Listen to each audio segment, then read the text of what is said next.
Welcome to another edition of the Here We Go podcast. I am your host, Trent Gang. Today we're sticking with the position groups. Second group on defense. Talked about the defensive line last time, so we're just going to move to the guys right behind them and talk about the linebacker group. So there's obviously two additions to this group. You have one coming over in free agency, and Patrick Queen. The team gave him the largest contract for a free agent in team history. It stirred up a little bit of a buzz and a little bit of controversy on social media because it's not a premium position. Personally, I don't mind this deal being done. First of all, Patrick Queen is still very young.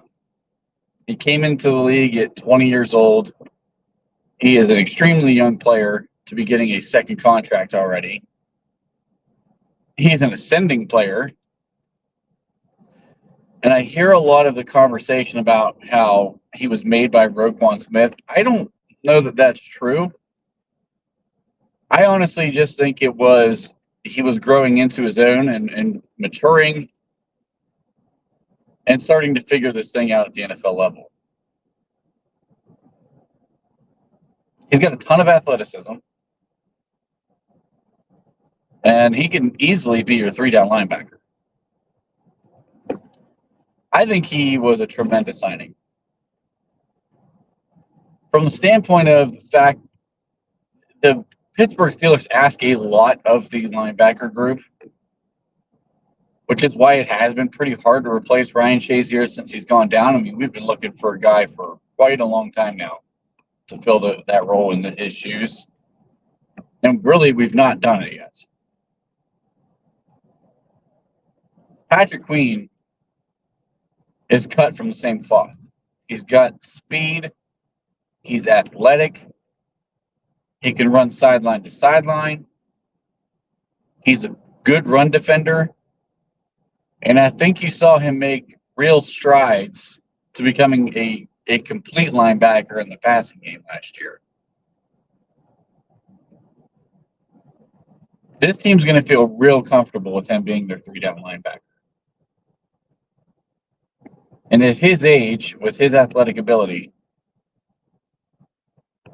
I don't think this contract's going to be one of those ones we look back at and say, why? Why did we do this? I think you're going to look back and say, thank God we did this because we needed him in this room. I also think he pairs very well with Landon Roberts. So it's going to give you a really nice dynamic duo at that middle linebacker position and make you feel like we finally have an answer.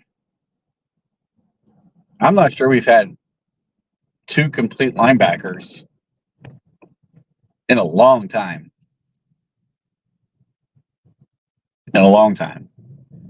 So it's going to be nice to feel comfortable about that position.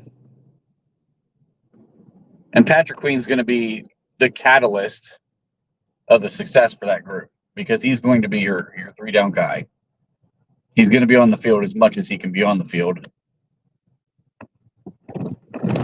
And I just think the Roquan Smith stuff is kind of hearsay nonsense. In my opinion,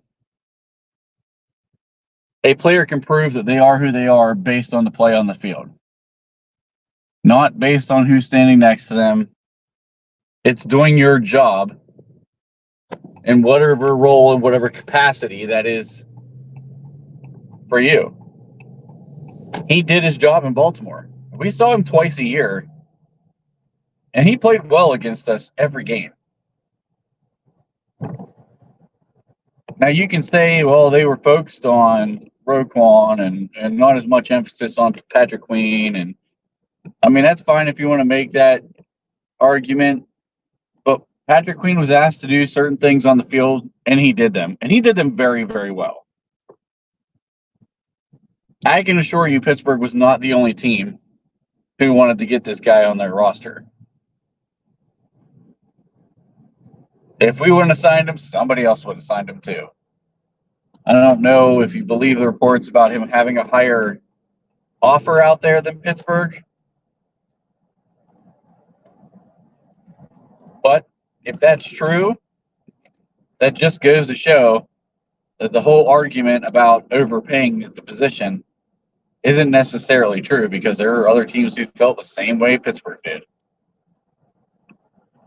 So I think this guy's a guy who can be a young core piece to an aging defense. That's another little bit of this that I kind of look at. And if he becomes another one of the leaders on this defense, that helps with guys who, when we're trying to go younger with guys like Joey Porter Jr., you kind of need a guy at all three levels. You know, right now we have Cam Hayward, TJ Watt, and Minka Fitzpatrick. Those guys aren't going to be here forever. You need other young guys to come in who can be prominent players, who can have a voice in the room. Patrick Queen can fit that mold. And he's already, from reports coming out in camp and OTAs, he's already kind of taking on that leadership role. And I like that. I really like that a lot. I mean, from your middle linebacker, they should be your communicator. And that's exactly what he's doing right now. So I don't feel like the contract's as big of a deal as what everybody says. The NFL is growing every year. The salary cap gets increased every single year. We have a lot of contracts coming off the books, especially a lot of bad contracts, Larry Ogunjobi, coming off the books next year, which also means you have a lot of work to do. But at the same time, you have the money to pay this guy. So why are you so worried about it being a non-premium position? In a 3-4 defense, I actually think the middle linebacker is a premium position because they are asked to do so much. Just because the rest of the NFL is running a 4-3 or 4-2-5 or whatever you want to look at, the 4-3 really does have a different play style, and I think the middle linebackers are a premium position for our organization. That's why guys like Joe Schobert and Miles Jack and everybody else they've tried to throw in there just have not worked out. Because you can't just throw a guy in there and expect them to succeed. It takes a certain type of player. And as long as Patrick Queen picks up the mental aspect of this thing, which I've never heard anything to suggest he would be able to, his athleticism is perfect for this defense. So I love the signing. I'm really excited to see what he does here. I'm excited to see him prove a lot of people wrong about, the whole Roquan Smith narrative. And for a guy who's a young piece to this defense, I mean, he's a guy we could have here 6 years. Easily. So I liked his addition to this room. The second addition, I know he's not going to be the starter, but I'm going to talk about the additions first, is Peyton Wilson. Now, Peyton Wilson is older, primarily because of the injury history. And anytime you have a guy with significant injury history, let alone any history of injuries, it really brings up cause for concern. But if you look at where he was drafted, it's a position I think you can take a chance on, especially for a guy who was pretty widely regarded as the number one linebacker in the draft. He wasn't the first guy taken, but he was pretty much the first one on everybody's board. His injury history is the only thing that scared teams away from him. Now, we talked about Patrick Queen being athletic. This kid is insanely athletic. And he's not severely undersized or anything. I mean, he's 233 pounds and runs a low 4.4, high 4.3. I mean, that's insanely athletic for a linebacker. He's a guy that the team is already starting to work in dime packages. It seems as though they want him to be a coverage linebacker this year. There's a lot of talk about where is he going to be in the grand scheme of things, because you have Cole Holcomb coming off injury. He's another guy that the team thought would be a coverage linebacker last year. It's primarily why they went out and got him, because we had so many issues in coverage from our linebacker position. So we went out and got a guy who could run, and of course has a terrific or horrific season-ending injury. Things didn't quite pan out there. But Peyton Wilson can run on a different level. I mean, you watch some of these chase down tackles he's made in college. They're impressive. He's not chasing down 260-pound tight ends. I mean, he's chasing down some wide receivers in the open field. It's impressive. And I think the fact that he is older coming out, he's going to have more maturity. When you listen to the guy talk, he's all about football 100% of the time. You could tell this dude's just trying to be a sponge in that room and learn as much as he can from these guys and pick the brains of these guys and try to get better. And I thought it was interesting that he is getting put into that dime role. Now, Holcomb's not there yet. So it could just be they're working him in there because they need someone to work in there. And I'm sure Roberts is not taking every snap in camps and stuff. I mean, he may not be getting much work at all. Who knows? A lot of those guys that are the veterans, they don't really get a ton of work because they don't need it. But it's interesting, nonetheless, that they're taking a look, and it looks like they're taking a serious look at Peyton Wilson in that coverage role. I thought the other thing he did really well in college, and I'm not going to pretend to say that I studied a ton of his tape, but from what I did see from him, he was a good blitzer. And they brought him from different angles, which I thought is very intriguing. Because of his speed, they would line him up at outside and let him rush off the edge. There were other times where he would do a delayed blitz straight up the middle. And with that speed, for him to take one turn backwards and then come back forward on a delayed blitz, as soon as that guard either pitches inside on the guy on the defensive tackle or the nose guard, or looks outside at maybe the end and tries to get back to Peyton, he's gone. I mean, when he hits full speed in a hurry, the guards are going to have a lot of trouble with his delayed blitz because of his speed. Because as soon as they sell one way and he takes off, it's going to be hard for them to get back in front of him. So that's another piece for me that's going to be very, very intriguing. You got a third down where everybody's worried about T.J. Watt and Alex Highsmith. Patrick Queen's had a history of being a good blitzer. And you got Peyton Wilson on the field with that just absolutely burning speed. And he does a delayed blitz right up the gut. Man, I'm telling you what, this defense on third down is going to be just absolutely frightening. I mean, frightening. Now, the one thing that's very unknown about him is he was pretty solid in zone coverage last year, but he wasn't asked to do a whole lot of man coverage. So I think Latrobe is going to be very, very telling. Because if you're a coverage linebacker, you can't just be good at one thing or the other. I mean, we need you to be the total package out of that position. And he was a pick, along with the Patrick Queen signing, honestly, in my opinion, to get Minkah Fitzpatrick the hell out of the box.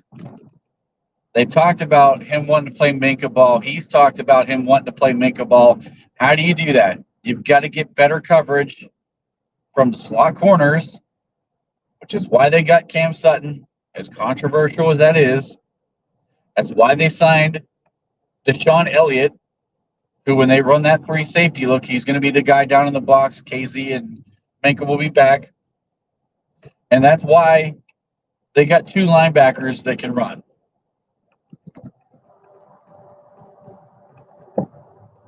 If Peyton Wilson can really pick this whole coverage thing up, both in man and zone, and he shows that in Latrobe, this defense is going to get real frightening on third down, folks. Real frightening. I think this defense, and I'll summarize this a little bit more once I'm done with position groups, but I think this defense could be very good this year. So you have two real big additions. And you're hoping, Peyton Wilson stays healthy, and there's no indications he won't. He played a couple years without being injured. But with the history that he's had, it's obviously a concern. But two really big additions to this linebacker room. Then we move on to the guy who was already here last year and really held this thing together in Landon Roberts. There is no amount of time I could possibly put into one of these episodes that could describe where I was on Landon Roberts when he signed to where I am on him now. I am just in awe of a guy who came in here. He was not a heralded signing by any means. He was a solid player who was going to be a first, second down, run-stopping thumper who can bring a little bit of attitude back to this defense with his hitting, who could bring a little bit of aggression back to this defense with the way that he plays, and a toughness. And a toughness that, quite frankly, this defense has lost over the years. He was not supposed to be anything more than that. Boy, was everybody wrong about him. Now, injuries obviously decimated this room last year. And he was asked to do a lot more than I think the fans thought, than the team thought. And quite frankly, I think he was asked to do more than he thought he'd be asked to do. He was not supposed to be very good coverage, but let me tell you what. That dude played extremely well as an all-around linebacker last year. Now, I don't think the team is going to plan to use him in that role again this year. I kind of explained why already with Patrick Queen and Peyton Wilson. But he has absolutely earned the right to be your second starting linebacker next to Patrick Queen. He's an absolute stud. We had some familiarity with him because of his days with the Patriots. I don't ever remember this guy standing out the way that he stood out last year. What an incredible season for him. He went from a guy who was never supposed to wear the green dot to the guy who was not only wearing a green dot, but he was literally running the defense. You had makeshift safeties in there. We had guys coming off the couch to go play safety. We had guys coming off the couch to come play linebacker next to him. And he is coordinating everything and getting everyone in place. And it wasn't perfect, but man, could that have been a lot worse than it was last year. And you have to respect the job that he did communicating the calls to the safeties, helping the safeties make sure everyone's in place. Because normally that's what Minkah Fitzpatrick does. He organizes that secondary, and he makes sure everyone's in place and everybody knows their job and they know their role and that they play it well. Landon Roberts was doing a lot of that stuff. You had a rookie in Joey Porter Jr. who's learning his way through. You had guys, again, Trenton Thompson played admirably, but he was a guy who was on the practice squad. Eric Rowe was not even on the team or playing in the NFL until we desperately needed a guy. He really held it together. I mean, you can't say enough about the way that he held it together last year for this team.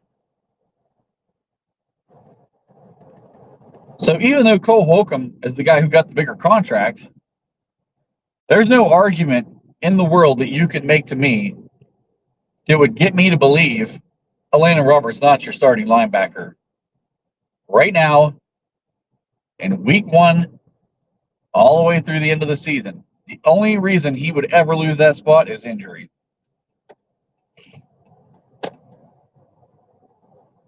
He's absolutely earned it. I tell you what, I love the way that he played last year. And if he can replicate a portion of that this year, you feel real good about the starting 2 middle linebackers. And you feel real good about the potential of this defense with those 2 linebackers being the catalyst of a lot of things.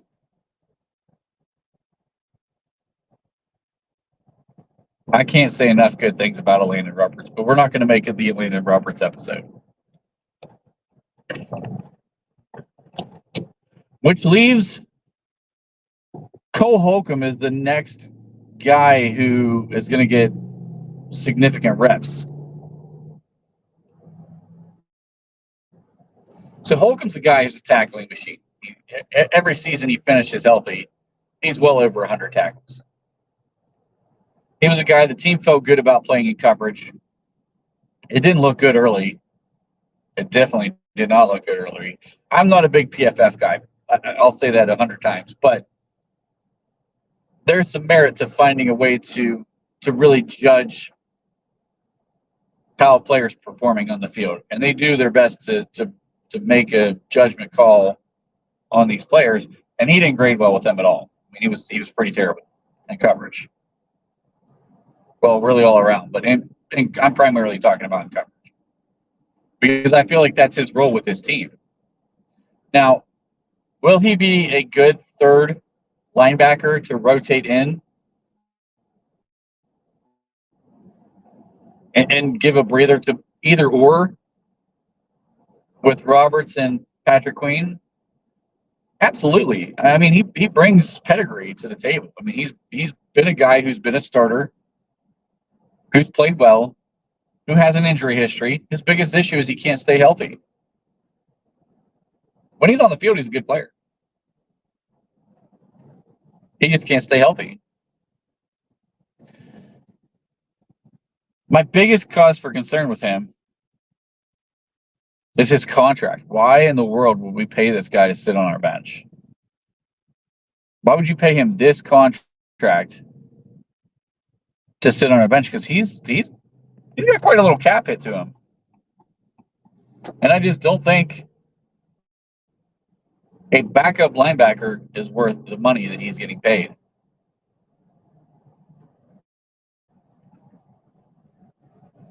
Now, we have cap space right now. I don't know that Khan is going to make a ton of moves between now and the start of the season.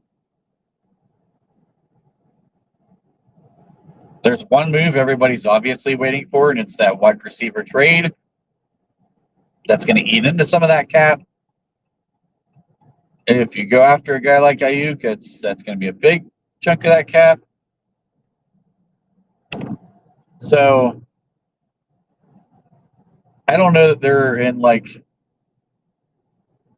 this cap issue where you look at him as being a cut candidate simply because of the contract that he's under. But I'm not sure that you really love the fact that he might get paid a lot of money to sit on your bench either. If Peyton Wilson develops very quickly, I could honestly see a scenario where the team wants to get Holcomb back on the field, get him playing, show that he's got a lot of value still left, that he's completely healed from that injury, and look at him becoming a trade target for other teams.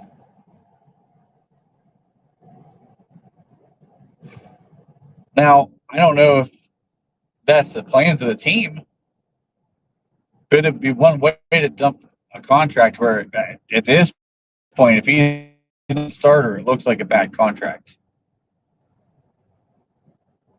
I was a little shocked they didn't cut him after the injury, but I just think they don't know what to expect from Peyton Wilson. So it'll be interesting to see what happens with Cole Holcomb. You have Mark Robinson, who's going to be another guy who's in the room. He's a very one-dimensional player. I think he's more of a core special teamer at this point. I don't know that the developmental piece is still there for him. I think he is who he is. I don't think you're going to see a lot of growth out of him at this point. So I'm not going to spend a ton of time talking about Mark Robinson. I think it's going to be very interesting to see what happens with Cole Holcomb. I'm really excited to see the development of a guy like Peyton Wilson because of the athleticism. He's intriguing to me. Landon Roberts, I fully expect to be as consistent as he was last year. And I really want to see how Patrick Queen integrates into this defense, takes over this defense from a leadership standpoint, and makes this a very well-rounded room. So again, I hope you guys enjoyed the episode.